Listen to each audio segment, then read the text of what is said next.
Bright Duty. Every student matters. So moving on to topic 3. Now, in this topic, we are going to look at the features of the Indian economy. So until now, we were learning about economy and its features and its meaning in general. Okay? But now we look into the Indian economic activities, the Indian economy and its features. Now, we all know that India was ruled by the British, right? So, the British rule had its impact on the Indian economy. Now, India was ruled by the British for nearly 200 years. And while the British ruled India, it exploited its resources, natural as well as manpower. Okay? So as a result of its exploitation, the exploitation was so much to such great extent that India became very poor. Now the poverty of India, it increased. So India became poorer and poorer throughout the time under the British. Okay? So the British during the rule in India, they were very indifferent towards the economic development of India. That means they were not bothered at all to develop the economic sphere of India, okay, to see that India developed economically. They simply did not care. They only cared about their own interests, their own profits. So the British, they were motivated by their interests, by their profits, and they did not care about India. Because of that, India continued to be poor throughout the British rule. But today India is independent, right? And it has been over 73 years since we got independence from the British rule. But still, India is an underdeveloped country in the world. Okay, it is not a developed country. It is an underdeveloped country. Now, we know that India is an underdeveloped country.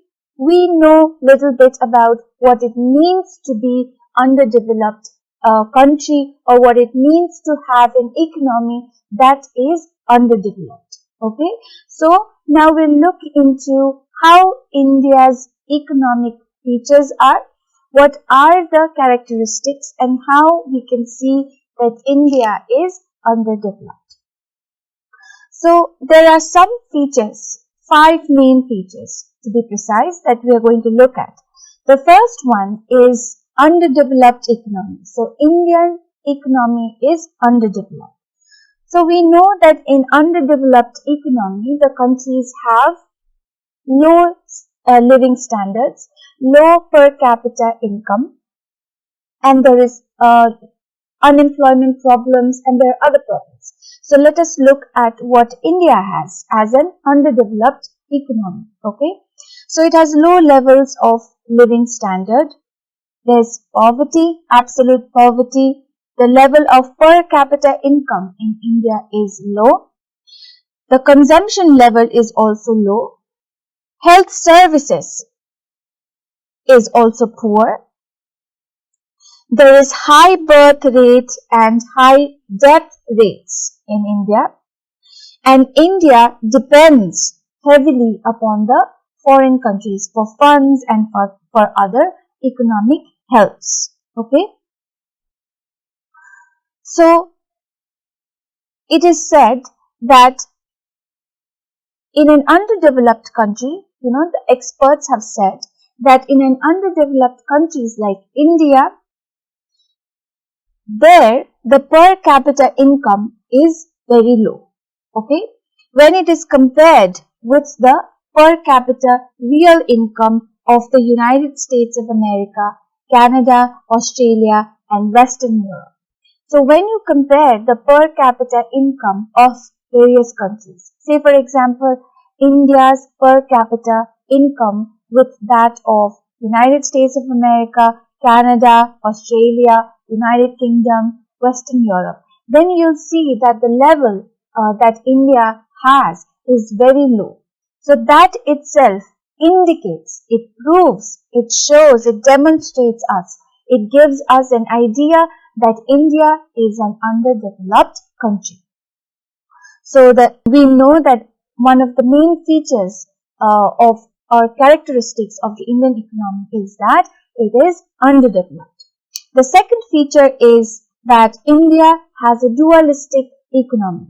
It means that there are two kinds of distinct elements in the structure of our economy.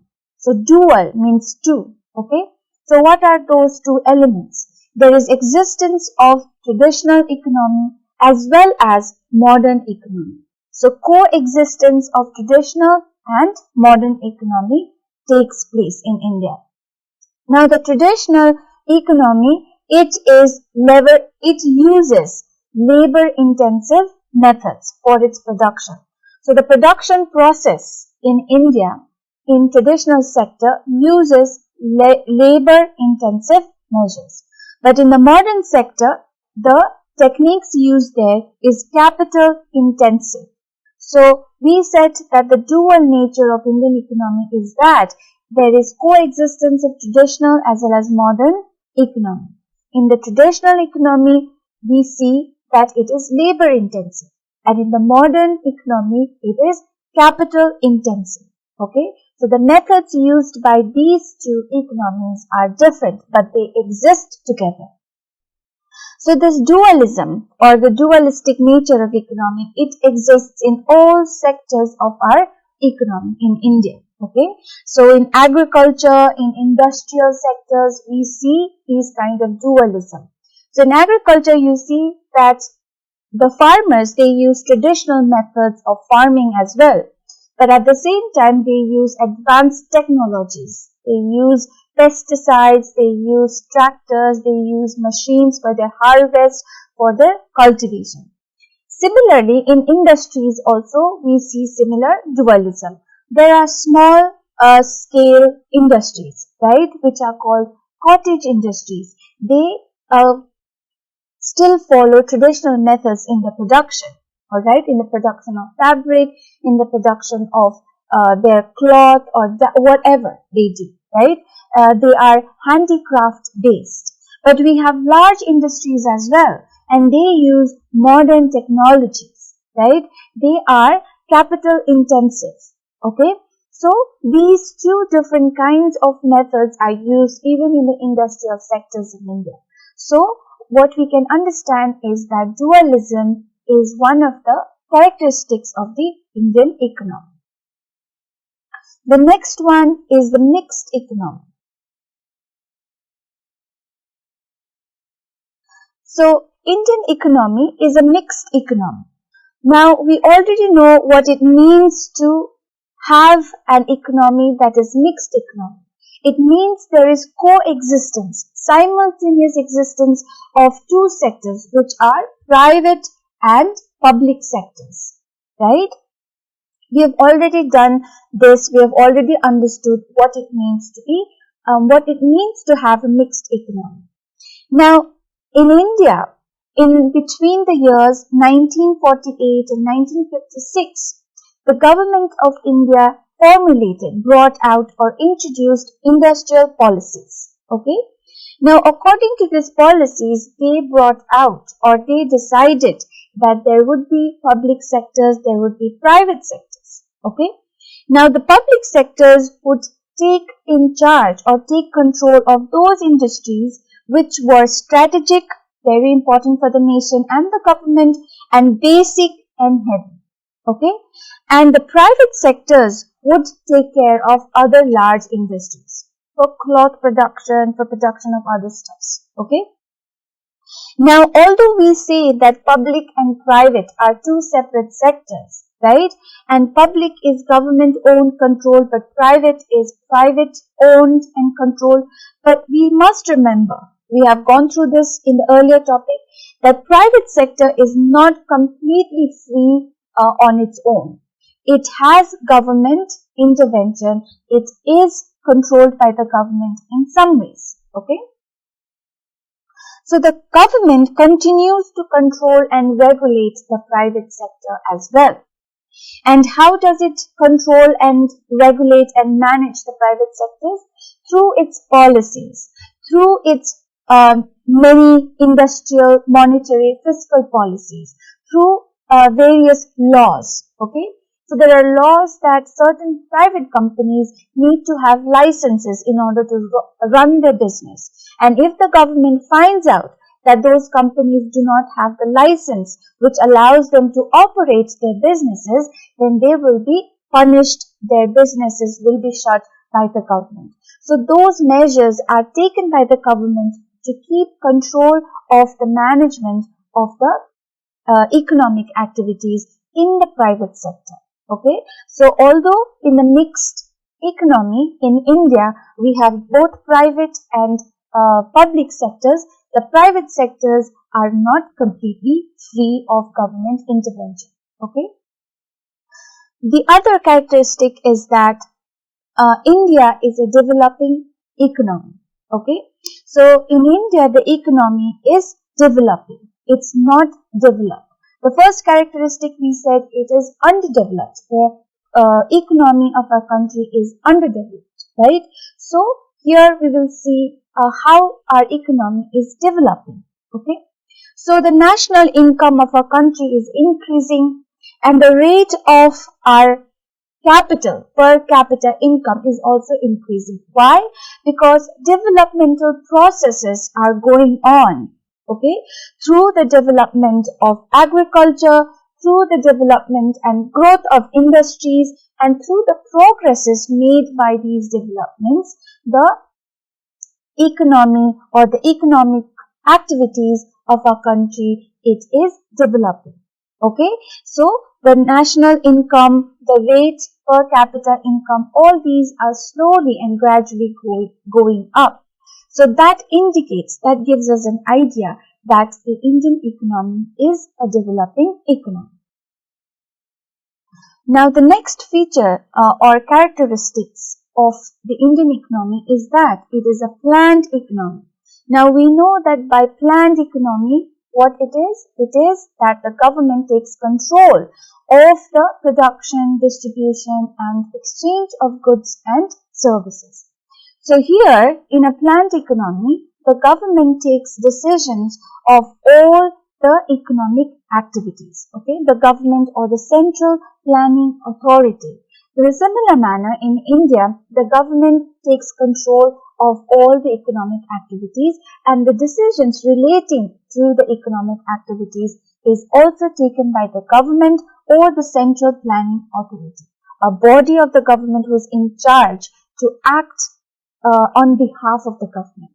Okay, when Prime Minister Jawaharlal Nehru, okay, when he was the Prime Minister of our country, then he took the leadership, and then he decided, or he made the decision for the planning, for the economic planning of our country.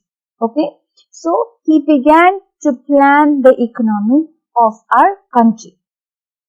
So with that, with his decision, in March 1950, the Planning Commission of India was set up. Okay. Now this Planning Commission of India, its job, its main aim was to assess the country's available resources, whatever our country had at that point of time, the manpower, the natural and physical resources. After assessing it, after examining it, to formulate a plan for their most effective use. How can those resources be utilized in a way that it could benefit the people, that it could develop the economy and grow the economy of the country. Okay, so that was the main objective of the Planning Commission of India.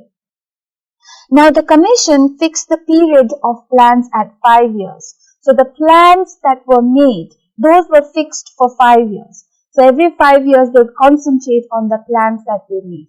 Next 5 years, another set of plans. Okay. So the first 5-year plan was launched in April 1st, 1951.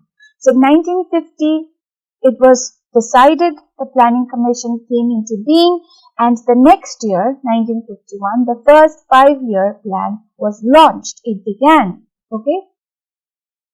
So, since then, since 1951, there were 12 such plans which were laid out for assessing and for utilization of the resources available in India for the development of its economy. Okay. Now, this Planning Commission was dissolved in the year 2014 by the Prime Minister Narendra Modi. And then this Planning Commission was replaced by another such organization called Niti Aayog.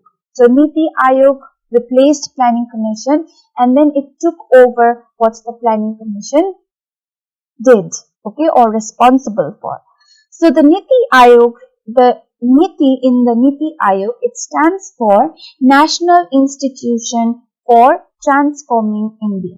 So basically it's an institution, it's a body which works towards the transformation, the development of the country. Okay. Now the economy of India can be again classified on the basis of ownership. Okay. In the similar manner, how we learned how economy can be classified into various categories, and one of them was on the basis of ownership. And there we learned about private and public sectors. So in a similar manner, in India also, on the basis of ownership, the economy can be divided into two. So first is private sector and the second is the public sector. Now let us look at the private sector. So in private sector, the occupations and economic activities, they are all privately owned and controlled. So the private individuals, the private enterprises, private businesses, they control the economic activities. They control the production, distribution and exchange of goods and services. Okay. And here the private sector, here the individuals, here the private enterprises and businesses, they are guided by the motive of profit, motive of self-interest. These are the two factors that push them, okay, that drive them, okay. And the private sectors consist of unorganized enterprises like farmers, traders, weavers, craftsmen, artisans, etc. It also consists of manufacturing units like industries. So industries are again of various types. Small scale industries. Okay. These industries have investment which does not cross 1 crore rupees. Okay. And there are tiny industries which are smaller than the small scale industries. Okay. And then we have large scale industries. They are massive industries. Okay, the investment is a lot, alright. So, these industries also consist of the private sectors. Now, the economic activities are operated through the instrument of price mechanism for private profit.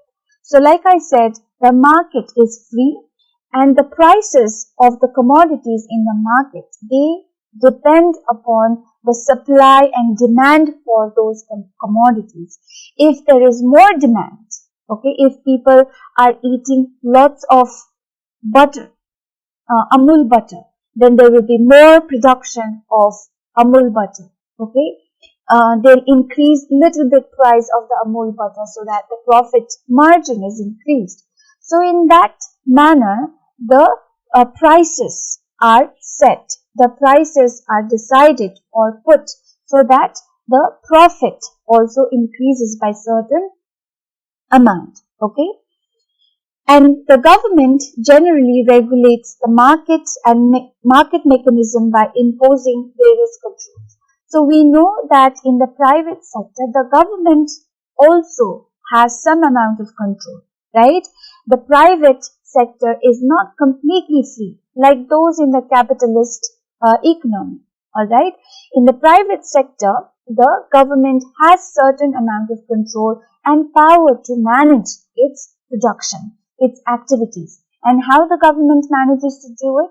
By bringing out laws, by introducing policies, Okay, so these policies and laws are to be followed by the individuals, private individuals, their enterprises, their businesses to conduct their economic activities. Okay, and if they fail to follow, then the government takes action against it.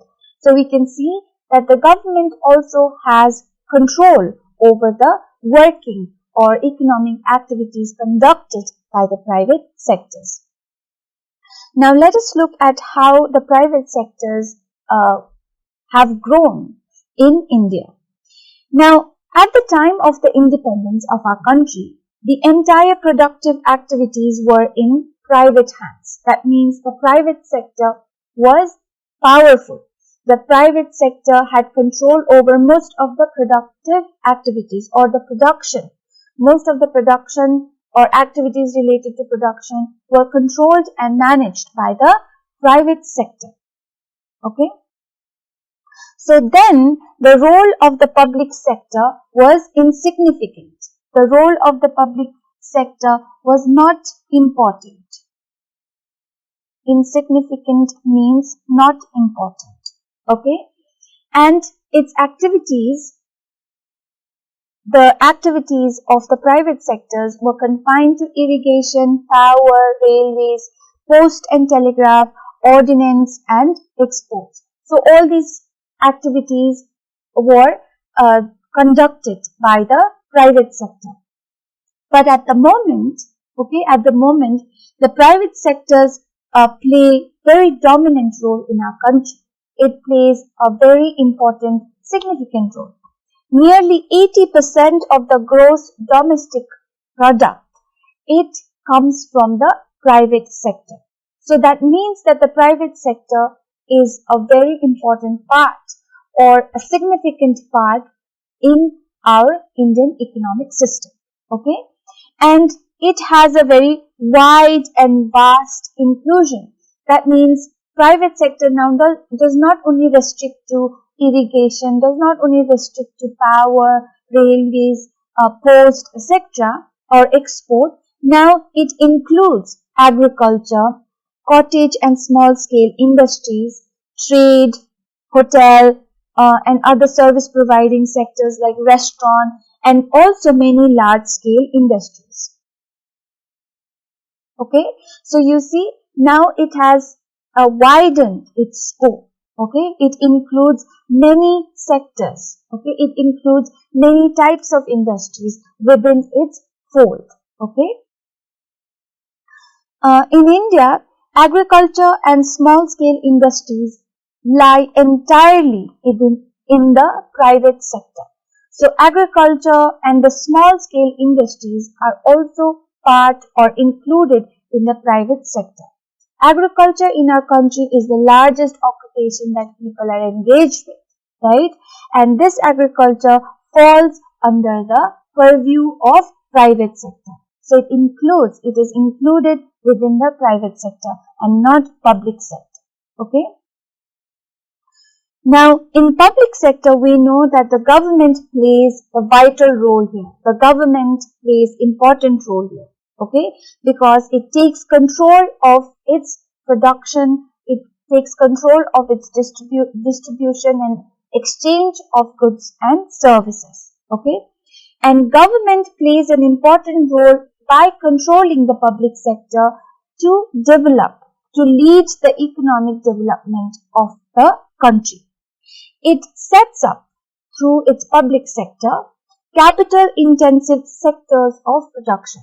Okay, just like how the private individuals and businesses also they set up capital intensive sectors.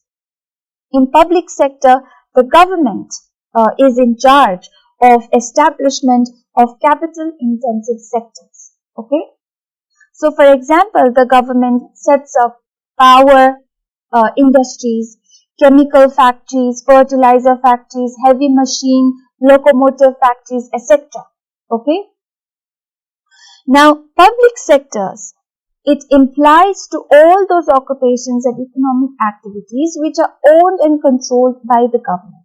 We know that already, right? The public sector means that the economic activities are all under the control and management of the government and not private individuals or private enterprises. Okay. So in public sector, the production is under the complete control of the government. In private sector, the private individuals, the private enterprises are in control of the production with the intervention, with some amount of control of the government. Okay. So the public sector, we know, is under the complete control of the government. And what governments take control of it? The central government, the state government, and the central and the state jointly controlling it. Okay. So there are three kinds of control which is applied by the government on the public sector. One is central government, another is state government, and the third is the joint control of the central and the state governments. Now, after independence, after 1947, the Indian government set up key industries or heavy industries. Some basic and important industries which were which were needed for the economic development and growth of our country was set up by the Indian government. Now, these industries were termed as public sector enterprises or PSE. Okay. Now, PSE included railways, post and telegraph, Industrial Finance Corporation of India or IFCI, Industrial Development Bank of India or IDBI, Steel Authority of India Limited or SAIL, SAIL, National Thermal Power Corporation or NTPC sector. So these were the basic key fundamental industries that India needed for its upliftment, for its growth and development economically. So they were set up by the government right after the independence. So the public sector, the public sector in India is of two types. Okay. One is departmental enterprises and the other is called non-departmental enterprises. Okay. Now first let us look at what are departmental enterprises. Now in departmental enterprises, the enterprises are owned or the businesses are owned, managed and controlled solely by the government departments. Okay. So the government is responsible for the running of economic activities in the departmental enterprises. So here what enterprises are included? Railways, post and telegraphs, defense manufacturing, etc. These are completely controlled by the government departments.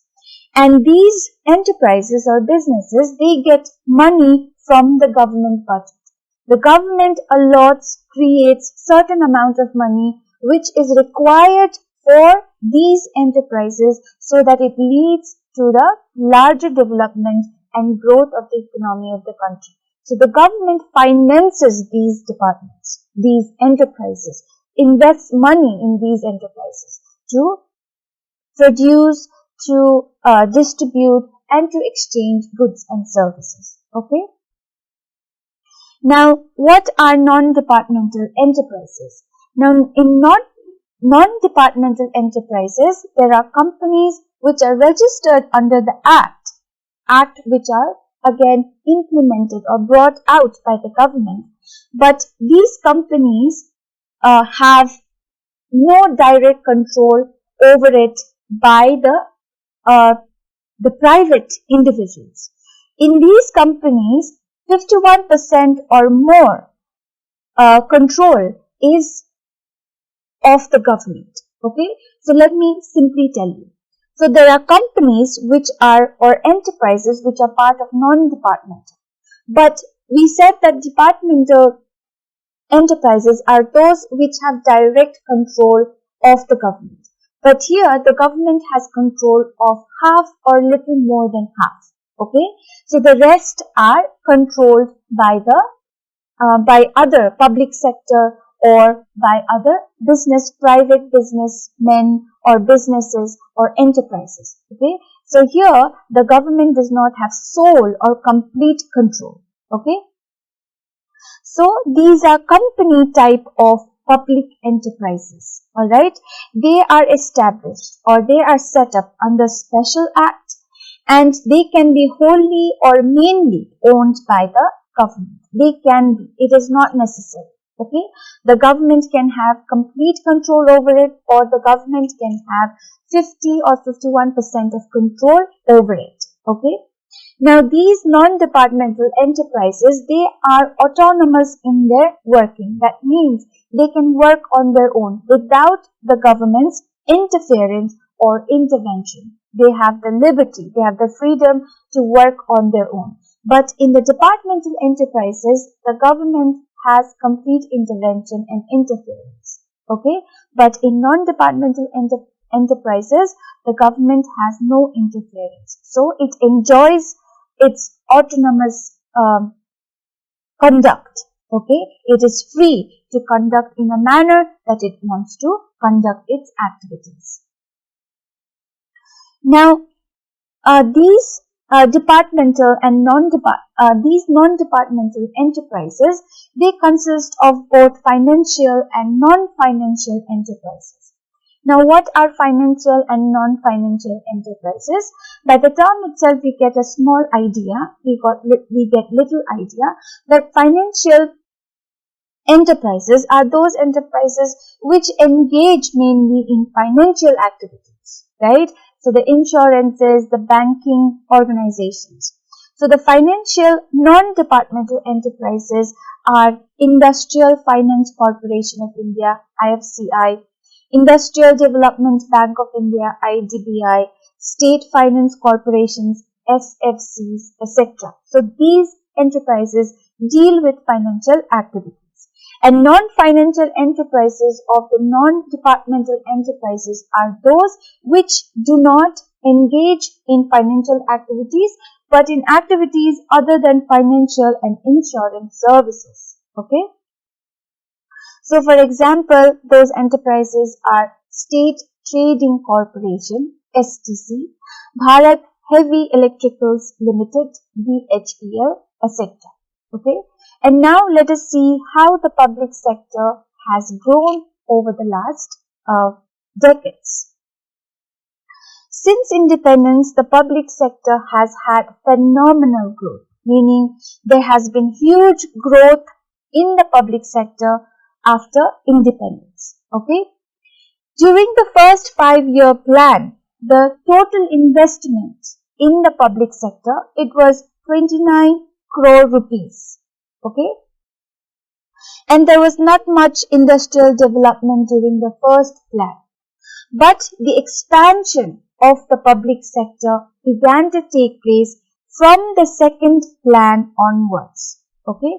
We already know that when the Planning Commission was set up, they decided to have 5-year period and conduct the plan to develop the economy of our country. So in the first 5-year plan, nothing much happened. Okay, not much progress took place in the public sector. But from the second 5-year plan, the expansion of the public sector began to take place. That means it began to grow. It began to become influential, significant in the Indian economy. Alright. So by the second 5-year plan, the total investment, it increased to 953 crores rupees. Okay. So there was rapid expansion during the next 5-year plan. So gradually with the 5-year plans moving on, with the progress of the 5-year plans, the expansion of the public sector also became rapid. Okay. However, despite all the multi-directional activities, or despite all these activities that the Indian economy were engaged in, and huge investments in the public sector by the government, the achievements of the public sector of the Indian economy is not as satisfactory as it should have been. meaning it faced many problems, many drawbacks, because of which the public sector could not achieve its goal, could not achieve satisfactory goals as it should have been.